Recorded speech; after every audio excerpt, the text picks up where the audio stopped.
All right. I told a few people that I would do a little bit better tour of my truck. I'm waiting on that guy out there to get unloaded so I can pull into his spot and get unloaded myself. So I thought I'd give a quick tour of the inside and outside of my truck. Bed area. Obviously, it's not made right now. Second bunk, never used it. Stays up there. It still even has the plastic on the bed.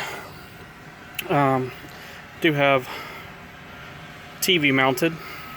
Actually, technically, it's a computer monitor with a Roku that I use my cell phone's internet for. Since I have unlimited data, I watch Netflix and such when I'm stopped for the night. Microwave. Now, Freightliner, as opposed to the Kenworths. So if you end up getting a Cascadia like myself,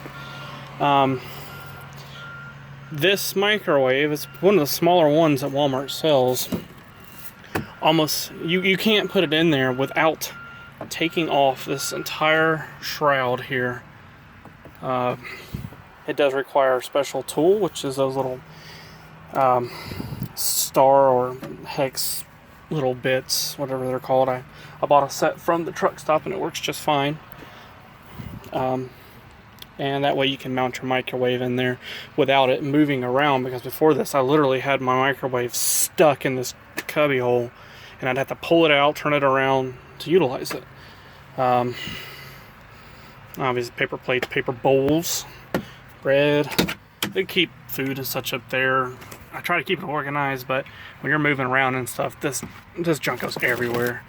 I do keep a lot of oatmeal for breakfast, popcorn for snacks, and obviously SpaghettiOs. Must have SpaghettiOs. They are an absolute must. Refrigerator works really well. Really, I keep it for drinks primarily. I do have condiments in it, like jelly, ketchup, things of that nature. Has a freezer. I have a couple hot pockets in there. It looks like I do need to de-ice it when I get stopped from a home time. There is a little cubby down here. I usually keep extra shoes, boots, and stuff in there. Extra water. I have so much crap in here. Cleaning supplies mainly. I am kind of a clean person, so I do a lot of cleaning on the road in my truck. Windex wipes are a must. Definitely. Also, baby wipes. Baby wipes. Buy lots and lots of baby wipes. The reason why is you don't always get a chance to stop at a place for a shower. It's that simple. Baby wipes will make you a lot happier when you have to go to bed. I do have an extra sheet and blanket and stuff that I use when I haven't showered, because I don't want to mess up my clean stuff. Extra clothes. Extra jeans just fell out there because I was kind of in a rush this morning. I bought hangers, but this is not very tall. In fact, you can't even hang up a shirt without the shirt going like this and then over. It's kind of irritating, so I don't even use the hangers. I'm probably going to take them out of there when I go home again. I keep forgetting. Climate control for your APU. I'll show you that outside. You don't use any of this down here as far as climate controls. You do use the light switches and stuff for your overhead dome lights and such. Little reading light, I actually use that quite a bit. You do have some storage underneath there. It's probably, I don't know, it's not very big, maybe there to there. It's an open area, you can put extra stuff in there. I keep extra water, extra blanket, and things like that in that spot, just to keep it out of the way. Front seat, nobody rides with me obviously, so there's not much here. I did buy a trash can. It's very nice to actually have on the road. That way you don't have a stupid bag hanging from here and looking ghetto. That's where I had to mount my satellite radio antenna, because there's, believe it or not, the whole outside of this truck, it's not metal. It's composite or fiberglass, probably more than composite. So you can't really magnetically put that up there. So it does stay on my window. There's my receiver there and my Qualcomm. Yeah. You'll get to learn that personally, trust me. Got little cubby holes. I keep all my transfer envelopes up here. These are all the loads I've done recently. I mean, it's quite a bit. I mean, they've kept me pretty busy. Yeah. Get a CB. This thing actually saved me from wrecking in bad weather. If there's bad weather, leave it on. Leave it on. If it's good weather, you probably don't need it. In fact, I keep mine muted all the way down when it's really nice out, because I can, see well ahead of me. I don't have to worry about weather causing wrecks and such. That's where I need to be warmed. Cool thing about the Cascadia, this is a 2017 Cascadia, by the way, is the fact that the cruise control is right there. Yeah, right there on the steering wheel. On the Kenworths, they're actually on the dash over here somewhere, and it's a kind of a pain in the ass to deal with it. Get you a nice phone mount. Don't get caught on your phone driving down the road. They will fire you quick. I don't know, you got your little your shade here, and then you have one that goes all the way around the front of the windshield.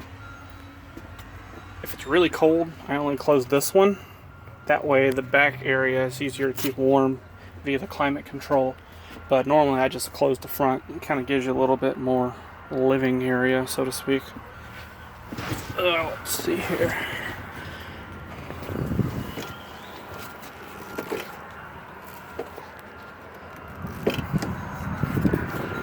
Alright, outside of the truck.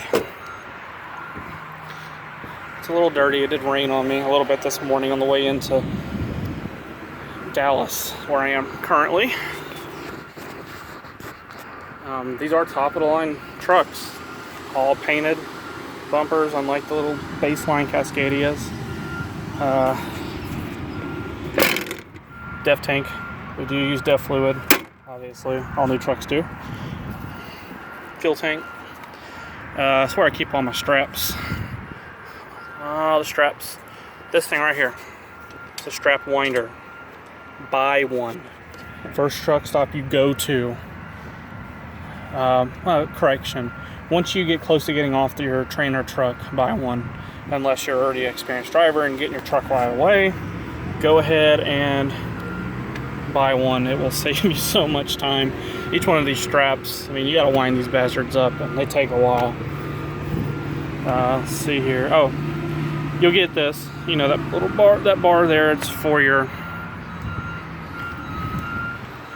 ratchets. Obviously, put it in here, pull them down.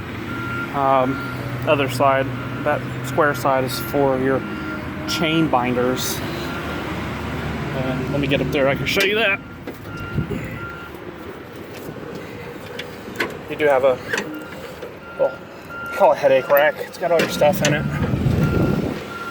Those are your chain binders and chains behind it. Edge protectors for your coils.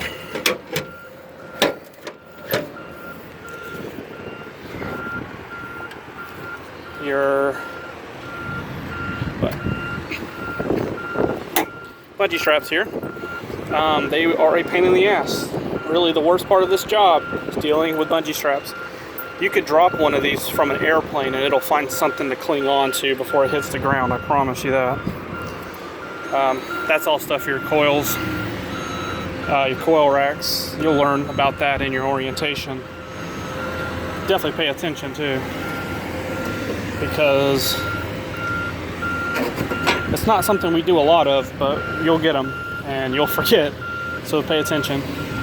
I'm actually standing on my dunnage, and my boards. Normally I keep them there, but there's really not the room for it up front. And I just got this trailer, so I have it secured onto the back of my catwalk. If you do that, just make sure you use ratchet straps. I have 2 of them on there, and I think they're 600 pound capacity each, and that's way more than what this is, but that's not something you can really see out your mirror, so you want to make sure it's secure. Ladder. Get you a step ladder. This one's only like a 6-footer, I believe, so it's more than enough to get most things on your trailer, unless it's a full, like, 13.6 load or something. Then usually those places have the ability to get you on top of it to tarp your load. This is what I'm currently carrying. It's rolled roofing. It's not tarped. Super simple. Put 2 straps on each little bundle here. It's very easy. It's one of the easiest loads I've ever had, actually. We do run the super singles. They're great for good weather. They're very smooth, very quiet. They get you better fuel economy, and they're lighter, believe it or not. They are lighter than, say, your duals on tandem.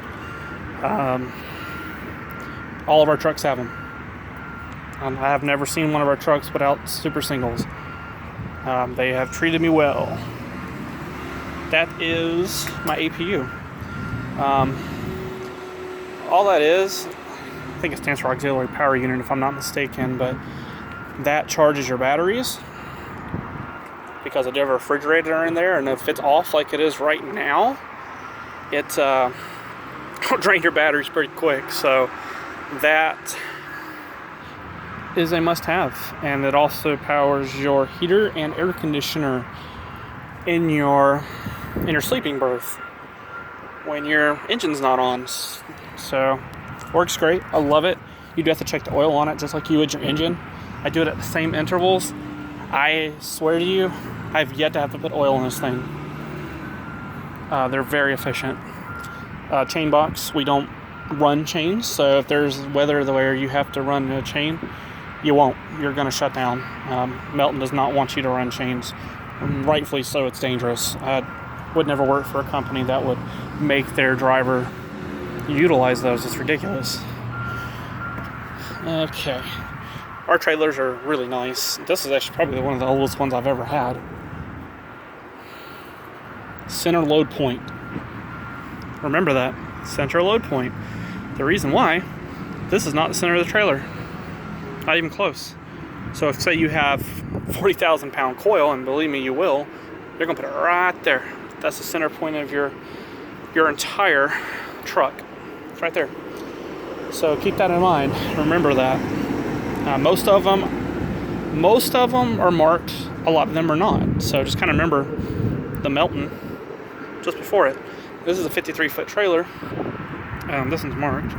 We do run 48-foot trailers, but they are few and far between. I don't think I've ever gotten one. We run this style. It's called spread axle. The reason why, it's easier to distribute weight. We promise to carry 48,000 pounds. And trust me, I have been right at 80,000 pounds total with my trailer, load, and truck. You will scale your loads. You make sure you're not overweight. Cool setup.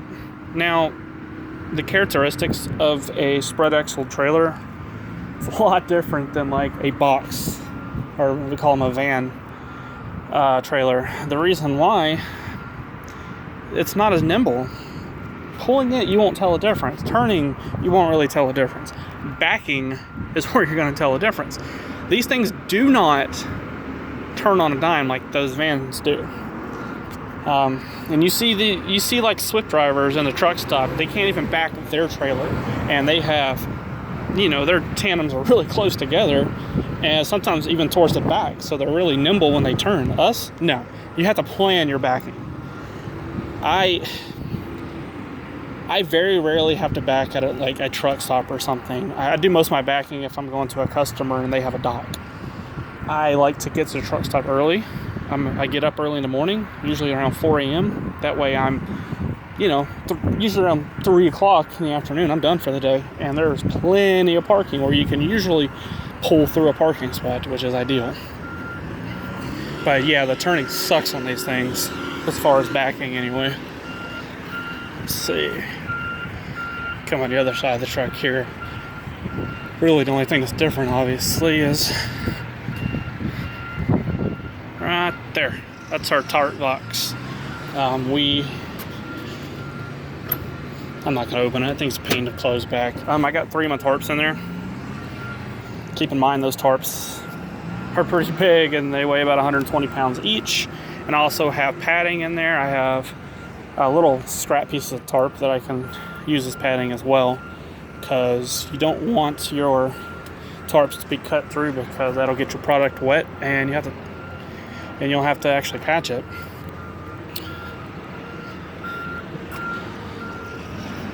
But that concludes the tour. I don't think I left anything out.